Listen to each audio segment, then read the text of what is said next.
உலகெங்கிலும் இருந்து இந்த நிகழ்வை பார்த்து கொண்டிருக்கின்ற சன் தொலைக்காட்சி நேயர்களுக்கு அன்பின் வணக்கம்.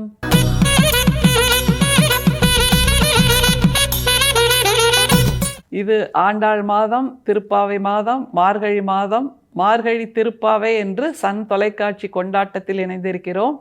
இன்றைக்கு பாசுரம் 13. இந்த பாசுரத்தை என்னன்னு சொல்லலாம்? சாங் ஆஃப் ஆஸ்ட்ரானமி அப்படின்னு நிச்சயமாக சொல்லலாம். ஆண்டாள் த சயின்டிஸ்ட் அப்படிங்கிற ஒரு வெளிப்பாட்டை கொடுக்கின்ற ஒரு பாசுரம். என்னது, ஆண்டாள் த சயின்டிஸ்டா? என்னங்க அப்படின்னு கேட்க தோணும். ஆனால் இந்த பாசுரத்தில் ஆண்டாள் மிக ஆச்சரியமாக, மிகவும் அதிசயமாக விஞ்ஞான உண்மைகளை புட்டு புட்டு வைக்கிறாங்க அப்படிங்கிறது தான் மிக முக்கியம். அதனால் இதை வெறுமே புராண கதை அல்லது ஆன்மீகம் பேசுகின்ற பாசுரங்கள் அப்படிங்கிற இடத்திலிருந்து நகர்த்தி நாம் வேறொரு தளத்துக்கு ஆண்டாளை கொண்டு செல்ல வேண்டியது காலத்தின் கட்டாயமாக இருக்கிறது என்பதை சொல்லுகின்ற மிக உச்சமான பாசுரமாக இந்த பாசுரத்தை சொல்லலாம். முதல்ல ஆண்டாளோட வரிகளோடு பயணிச்சுட்டு அப்புறமா அதையெல்லாம் டீகோட் பண்ணலாம். முதலில் ஆண்டாளின் பாசுரம். புள்ளின் வாய் கீண்டானை பொல்லா அரக்கனை கிள்ளி களைந்தானை கீர்த்திமை பாடிப்போய் பிள்ளைகள் எல்லாரும் பாவை களம்புக்கார் வெள்ளி எழுந்து வியாழம் உறங்கிற்று புள்ளும் சிலம்பினகான் போதரி கண்ணினாய் குள்ள குளிர குடைந்து நீராடாதே பள்ளி கிடத்தியோ பாவாய் நீ நன்னாளால் கள்ளம் தவிர்ந்து கலந்தேலோர் எம்பாவாய். இந்த பாசுரம் வெறுமே 8 வரி தாங்க. ஆனால் அந்த 8 வரியில் ஒவ்வொரு காட்சியாக மாற்றி மாற்றி மாற்றி மாற்றி ஒவ்வொரு வரியிலையும் ஆண்டாள் அடுக்கி வைக்கின்ற அந்த அழகு இருக்கு இல்லையா, வியக்க தோணுது. ஒவ்வொரு வார்த்தையையும் அடுக்கி வைக்கின்ற அழகு, ஒவ்வொரு வரியையும் அடுத்தது அடுத்ததுன்னு நகர்த்திட்டே போகிற அழகு, இந்த மாதிரியான கவிதை அழகியாக ஆண்டாள் மட்டுமே இருக்கிறாள் என்பதனால்தான் நாம் திருப்பாவையை கொண்டாடி கொண்டிருக்கிறோம். ஆனால் அதில் வெறுமே புராணம், ஆன்மீகம், கண்ணன், வெண்பொங்கல் இப்படியாக மட்டுமே சேர்த்து சேர்த்து சேர்த்து ஆண்டாளை கருவறைக்குள் மட்டுமே கொண்டு போய் வைக்கக்கூடாது. அதை தாண்டி நம்முடைய வாழ்வியலுக்கு ஏற்ற தத்துவங்களாக அந்த பாசுரங்கள் இருக்கிறது என்பதை புரிந்து கொண்டால் மார்கழியில் மட்டும் திருப்பாவையை கொண்டாடாமல் ஆண்டின் அத்தனை மாதங்களிலும் அத்தனை தினங்களிலும் ஆண்டாளின் திருப்பாவையை நாம் வாழ்வியலாக ஏற்றுக்கொள்ளலாம், வாழ்க்கை ஒளியாக ஏற்றுக்கொள்ளலாம். முதல்ல ஆண்டாள் என்ன சொல்றா இந்த 13வது பாசுரத்துலங்கிறத திரும்ப பார்த்துடலாம். புள்ளின் வாய் கீண்டானை பொல்லா அரக்கனை கிள்ளி களைந்தானை. இதுல என்ன புராண கதை சொல்றா ஆண்டாள்? நமக்கு எல்லாருக்குமே நல்லா தெரிஞ்சது தான். கண்ணனை அழிப்பதற்காக கம்சன் பூதனைங்கிற அரக்கியை அனுப்புகிறான். அதை தவிர சகடாசுரன் என்கின்ற பகாசுரனை கொக்கு வடிவத்தில் நீ போ அப்படின்னு சொல்லி அனுப்புகிறான். ஏன்னா அசுரன் வடிவத்திலே வந்தால் தெரிஞ்சிடும் அப்படிங்கிறனால கொக்கு வடிவத்தில் அனுப்புகிறான். அந்த கொக்கோட வாயை பிளந்து அந்த கொக்கை அழித்த, கொக்கின் வடிவத்தில் வந்த சகடாசுரனை அழித்த கண்ணன் அப்படின்ற ஒரு அர்த்தம் இருக்குது.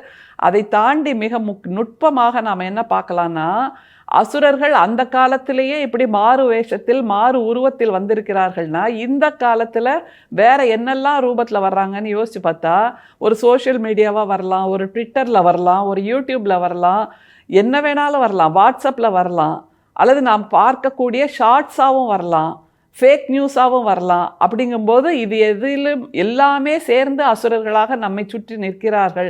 நம்மை குலைப்பதற்காக, நம்முடைய லட்சியத்தை இல்லாமல் ஆக்குவதற்காக வந்து நிற்கிறார்கள் என்னும்போது அது எல்லாவற்றையும் அழித்து நம்முடைய திசையை நோக்கி நடக்க வேண்டிய, பயணிக்க வேண்டிய, ஓட வேண்டிய கடப்பாடு நமக்கு இருக்கிறது. அதைத்தான் ஆண்டாள் சொல்கிறான். இப்படி பொருத்தி பார்க்கணும், அதுதான் ரொம்ப முக்கியம். இலக்கியங்களை அப்படியே தூக்கி தட்டில் வச்சுக்கிட்டு இதுதான் சோறு இதுதான் குழம்புன்னு பார்க்கக்கூடிய அந்த வெற்று பார்வை நமக்கு தேவையில்லை. வெற்றி பார்வையைத்தான் சன் தொலைக்காட்சி செய்து கொண்டிருக்கிறது அப்படிங்கிறத நீங்கள் புரிஞ்சுக்கணும். அதனால் இந்த அரக்கர்களை அழித்த கண்ணனை போற்றி பாடிய பெண்கள் பாவைக்களம் போயிட்டாங்க அப்படின்னு சொல்கிறா. கண்ணன் என்று கொண்டாடப்படுகின்ற அந்த இறையினே வச்சுக்கோங்களேன், வெறுமே போற்றின்னு பாடி பூவை தூக்கி போட்டால் குளிர்ந்துடுமா மனசு அந்த இறைக்கு? அப்படி இப்படி என்ன தன்னை போற்றி பாடினா மனசு குளிர்ந்துடுவேன்னு சொல்லக்கூடிய அந்த தன்மை இறைவனுக்கு உரித்தாகுமா? மனிதர்களுக்கு வேணால் உரித்தாகும்ல. நம்மளை யாராவது போற்றி புகழ்ந்து பாடிட்டா நமக்கு உச்சி குளிர்ந்து போயிடும். அது மாதிரியே கண்ணனையும் வச்சா அது சரியாகுமா? நியாயமாகுமா? யோசிச்சு பாருங்க. இல்லை இல்லை. அப்போது கண்ணன் என்கின்ற அந்த உருவத்தை நாம் என்னவாக புரிந்து கொள்வதென்றால் திருப்பாவை முழுக்க ஆண்டாள் சொல்கிறாள்ல உங்களுடைய இலக்குன்னு, அதைத்தான் அந்த பெண்கள் அடைந்திருக்கிறார்கள். அப்படி இலக்கை நோக்கி எந்த விதமான சலனமும் இல்லாமல் பயணித்த பெண்கள் பாவைக்களம் போயிட்டாங்க. அப்படின்னா வெற்றி களத்தை அடைந்து விட்டார்கள் அப்படிங்கிற ஒரு உண்மையை ஆண்டாள் இதில் சொல்கிறா. சரி, அதை சொல்லிட்டு இந்த பொண்ணுகிட்ட என்ன சொல்ல பாருங்க. வெள்ளி எழுந்து வியாழம் உறங்கிற்று. இதுதான் ஆண்டாள் த சயின்டிஸ்ட். இந்த பாசுரம் சாங் ஆஃப் அஸ்ட்ரானமின்னு சொல்லுவதற்கான ஒரு பாசுரம். வெள்ளி எழுந்து வியாழம் உறங்கிற்று, கன்ஜங்ஷன் ஆஃப் ஜூபிட்டர் அண்ட் வீனஸ்னு ஒரு விஞ்ஞான உண்மை, விஞ்ஞான அதிசயம் பல நூற்றாண்டுகளுக்கு ஒரு முறை நடக்கும்னு விஞ்ஞான குறிப்புகள் நமக்கு சொல்லுது. அப்படி ஆண்டாள் வாழ்ந்திருந்த காலத்தில் கிபி 447 நடந்த அந்த விஞ்ஞான உண்மையை ஆண்டாள் இந்த பாசுரத்தில் பதிவு செய்கிறார். சரி, இதெல்லாம் வேற விஷயங்க. ஆனால் இந்த பாசுரத்தில் எழுதப்பட்ட அந்த காலத்தில் 8ஆம் நூற்றாண்டில் எந்த டெலஸ்கோப் இருந்தது ஆண்டாள் இதை கண்ணால் பார்ப்பதற்கு? வானத்தை தாண்டி பார்ப்பதற்கு டெலஸ்கோப் வேணும். அது எங்கே இருந்தது? அல்லது இந்த செய்தியை சொல்வதற்கு செய்தித்தாள் வேணும், யூடியூப் வேணும், இந்த மாதிரி செய்திகள் வேண்டும். அதெல்லாம் இருந்ததா ஆண்டாள் வாழ்ந்த காலத்தில்? அது எல்லாம் இல்லாத காலத்தில் ஆண்டாளுக்கு எப்படி இந்த விஞ்ஞான உண்மை தெரிந்ததுன்னா மலைப்பாக இருக்குல்ல. இதுதாங்க ஆண்டாள் சொல்கிறா, நீங்கள் வாழ்ந்திருக்கக்கூடிய காலத்தை வென்று நிற்பவர்களாக நீங்கள் இருக்க வேண்டும் என்று பெண்களுக்கு மிக முக்கியமாக ஆண்டாள் சொல்லி தருகிறார். வெள்ளி எழுந்து வியாழம் உறங்கிற்று. இதில் இன்னொரு தத்துவத்தையும் பார்க்கலாம். என்னன்னா, வெள்ளி என்பது செல்வம் அப்படின்னு வச்சுக்கோங்க, சுக்கிரன் வச்சுக்கோங்க. வியாழம் என்பது குரு சிந்தனைன்னு வச்சுக்கோங்களேன். இது நாள் வரைக்கும் 13வது பாசுரம் வரைக்கும் ஒரு அலைபாய்தல் இருந்தது இல்லை. நம்ம நினைக்கிற காரியம் கைகூடுமா, நம்முடைய இலக்கு சரிதானா, மற்றவங்க எதாவது பேசுவாங்களா, கிண்டல் பண்ணுவாங்களான்னு அலைபாய்ந்த மனசு இருந்தது இல்லை. அது அடங்கி போய், அந்த சிந்தனை அடங்கி போய் வெள்ளி எழுந்தாச்சு அப்படின்னா சுக்கிரன் வெற்றி எழுந்தாச்சு. இனிமேல் என்னுடைய பயணம் என்பது செயல்பாட்டின் பயணம் மட்டும்தானே தவிர சிந்தனையின் அலைபாய்தல் பயணம் இல்லை என்கின்ற அந்த தெளிவையும் ஆண்டாள் கொடுக்கிறார். இப்படி ஆண்டாளோட பாசுரத்தில் ஆழமாக இறங்க இறங்க இறங்க புதிய சித்தாந்தங்களை கொடுத்து கொண்டே இருக்கிறாள். இப்படி தேடி பார்க்காமல் அப்படியே புராணங்களை பேசுபவர்கள், புராணிகர்கள், ஆன்மீகம் பேசுபவர்கள் சொட்ட சொட்ட சொட்ட அதில் புராண கருத்துக்களை மட்டுமே பேசுவது என்பது ஆண்டாளுக்கு செய்கின்ற நியாயமாக இருக்காது என்கின்ற தெளிவை நாம் பெற்றாக வேண்டும். இதுதான் ரொம்ப யோசிக்க வேண்டிய ஒரு விஷயம். வெள்ளி எழுந்து வியாழம் உறங்கிற்று என்று அந்த கரிசல் காட்டில் வில்லிபுத்தூரில் இருந்த ஆண்டாள் பேசுகிறாள் என்றால் உலகத்தில் வானத்தில் நடந்த ஒரு உண்மை, வானத்தில் நடந்த ஒரு அதிசயத்தை ஆண்டாள் தன்னுடைய பாசுரத்தில் நிலை பெற வைத்திருக்கிறார். எவ்வளோ முக்கியம் இல்லை? அந்த காலத்தில் இருந்த பெண்களுக்கு, பொதுவாக பெண்களுக்கு வாழ்வியல் என்பது அவியல் சார்ந்தது மட்டுமே என்கின்ற நிலையில் ஆண்டாள் இல்லை இல்லை, பெண்களுக்கான வாழ்க்கை வானவியல் சார்ந்ததும் என்று சொல்லுகின்ற ஒரு பாசுரம். அதனால்தான் இந்த பாசுரத்தை அப்படி ஆறத் தழுவி கொண்டாட தோன்றுகிறது. சரி, இப்படி வெள்ளி எழுந்தாச்சு வியாழம் உறங்கியாச்சுன்னு சொல்றா. வேற என்ன சொல்றா பாருங்க. புள்ளும் சிலம்பினகான் போதரி கண்ணினாய். பறவைகள்லாம் கீச் கீச் கீச்சுன்னு கத்துது, அது உனக்கு கேட்கலையான்னு கேட்டுட்டு போதரி கண்ணினாய் அப்படின்னு ஒரு வார்த்தையை சொல்றா. இதுல தான் அந்த தோழி நாடகம் ஆடுறா அப்படிங்கிறத ஆண்டாள் சொல்ல வர்றா. போதரி கண்ணினாய்னா என்ன அர்த்தம் தெரியுமா? பூவில் போய் வண்டு உட்கார்ந்து தேன் குடிக்குதுன்னு வைங்களேன், அது அப்படி எந்த சலனமும் இல்லாமல் ஆழ்ந்து தேன் குடிக்கும்ல, அந்த ஒரு அர்த்தத்தையும் ஆண்டாள் சொல்கிறா. அவ்வளோ தூரம் நீ ஆழ்ந்து தூங்குற அப்படின்னு சொல்லலாம். இல்லைன்னா அந்த தேன் குடிக்கின்ற வண்டு சட சட சடன்னு அந்த சின்ன சிறகை அசைக்கும்ல, அந்த மாதிரி இந்த பொண்ணோட கண் அசையுது. இப்போ கண் எப்போ தெரியுமா அசையும்? நம்ம நிஜமாவே தூங்கினா கண்ணின் கருவழி அங்கே இங்கே அசையாது, கண் இமை கூட அசையாது. ஆனால் தூங்குற மாதிரி நடிக்கிறவங்கள பாருங்க, அப்படி கண் அப்படியே சுருக்கி வச்சுருப்பாங்க, கண் இமை அங்கே இங்கே அசையும், கருவழி கூட அங்கே இங்கே அசையும். தூங்குற மாதிரி நடிக்கிறவங்க கண்ணிலேருந்து நம்ம கண்டுபிடிச்சிடலாம் அவங்க ஆழ்ந்து தூங்கலை, நாடகம் ஆடுறாங்கங்கிறத. அதனால் இந்த போதரி கண்ணினாய்ங்கிற வார்த்தை மூலமாக ஆண்டாள் இவ்வளவு மனோதத்துவ விஷயங்களை கொட்டி கொடுக்கிறாள்.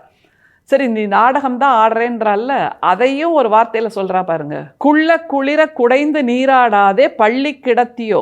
இந்த பருவகாலம், பனிக்காலம், மார்கழி மாதத்து அந்த காலை நேரம் அவ்வளவு சுகமாக இருக்கும். காலையில் எழுந்தால் பனி பெய்துகிட்டு இருக்கும், உலகமே தூங்கிட்டு இருக்கிற வேளையில் நாம் எழுந்து நம்முடைய இலக்கை நோக்கி நகர்ந்து கொண்டிருக்கிறோம். நம்முடைய இலக்குக்காக படித்து கொண்டிருக்கிறோம். நம்முடைய இலக்குக்காக ஓவியம் வரைந்து கொண்டிருக்கிறோம். நம்முடைய இலக்கை நோக்கி கவிதை எழுதி கொண்டிருக்கிறோம். பேச பழகி கொண்டிருக்கிறோம். ஓட பழகி கொண்டிருக்கிறோம் என்றால் அது எவ்வளவு சுகமான அனுபவம் என்பதை அந்த ஹைபர்னேஷனிலிருந்து வெளியே வந்தவர்களால் தான் உணர முடியும். காலை நேரம் என்பது இழுத்து போர்த்தி கொண்டு தூங்கிவிட்டால் ஹைபர்னேஷன். அதிலிருந்து வெளியே வந்தால் வாழ்க்கை முழுதும் வெற்றி வாழ்க்கையாக அமையும். இல்லை என்றால் வாழ்க்கை முழுதுமே ஹைபர்னேஷன் வாழ்க்கையாக அமையும் என்பதைத்தான் ஆண்டாள் இதில் சொல்கிறா. அதனால் குளிர்ந்து நீராடாமல் நீ தூங்கிட்டு இருக்கியே அப்படின்னு சொல்லிட்டு அந்த தோழி நாடகம் ஆடுறாங்கிறத சொல்கிறா பாருங்க ஒரு வார்த்தையில். பள்ளி கிடத்தியோ பாவாய் நீ நன்னாளால் கள்ளம் தவிர்ந்து கலந்தேலோர் எம்பாவாய். கள்ளம் தவிர்ந்துங்கிற ஒத்த வார்த்தையை சொல்லி, தோழி நீ நடிச்சிட்டு இருக்க தூங்குற மாதிரி, தயவுசெய்து எழுந்துரு, எங்களுக்கு இதுக்கு மேலே நேரம் இல்லை உன்னை எழுப்புறதுக்கு அப்படின்னு அடுத்த பாசுரத்துக்கு நகர்ந்து செல்கிறாள் என்றால் நாம் உணர வேண்டியது, இந்த சமூகம் நம்மை கேலி பேசும், இந்த சமூகம் நம்மை கிண்டல் பேசும், அசுரர்களாக வார்த்தைகள் வரும், அசுரர்களாக அந்த கிண்டல் பார்வைகள் வரும், அசுரர்களாக நம்ம முதுகுக்கு பின்னாடி பேசுவாங்க. ஆமாம் இவங்கெல்லாம் ஜெயிச்சிட போகிறாங்களாக்கும். பேசுபவர்கள் பேசிக்கொண்டே இருக்கட்டும், நாம் நகர்ந்து கொண்டே இருப்போம். நாம் வெற்றி களத்தை அடையும் போது பேசியவர்கள் எல்லாம் வாயடைத்து நிற்பார்கள் என்கின்ற அந்த மிகப்பெரிய மகோன்னத வாழ்வியலை ஆண்டாள் இந்த பாசுரத்தில் சொல்லித் தருகிறாள். ஆண்டாளை இறுக பற்றி கொள்வோம். மார்கழி மாதத்துக்கு மட்டுமல்ல, அதை தொடர்ந்து வருகின்ற வருடத்தின் அத்தனை மாதங்களிலும் ஆண்டாளை இறுக பற்றி கொள்வோம். அதன் மூலமாக ஆண்டாள் நமக்கு வாழ்க்கை ஒளியாகவும் அமைவாள். கள்ளம் தவிர்த்து குளிர்ந்தேலோர் எம்பாவாய் என்று ஆண்டாளை கொண்டாடுவோம். இது ஆண்டாள் மாதம், திருப்பாவை மாதம், மார்கழி மாதம். மீண்டும் அடுத்த பாசுரத்தோடு சந்திப்போம். நன்றி, வணக்கம்.